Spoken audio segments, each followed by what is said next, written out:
کی زندگی میں ٹھہراؤ نہیں تھا، کوئی بھی شخص اس کی زندگی میں ٹھہرا نہیں. وہ ایک عجیب سی لعنت کے نیچے ہے. لیکن جیسے ہی اس عورت کی ملاقات یسوع سے ہوتی ہے، پورا گاؤں اس لعنتی عورت کے اس سے برکت بن گیا. 1%، ایک شخص اگر ایک خاندان میں کوئی ایک شخص قربانی دیتا ہے، ایک کھڑا ہو جاتا ہے، آنے والی نسلوں کو بدل کے رکھ دیتا ہے. یوشیا جو بادشاہ 8 سال کا جو تھا وہ بادشاہ بنا، لیکن اس کے باپ اور اس کے دادا ایسے تھے کہ جن کا کردار اسرائیل کے بادشاہ میں بہت برا تھا.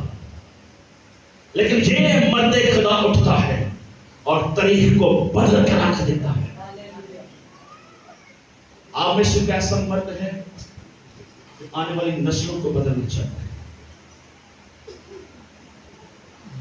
جو اپنے گزرے ایام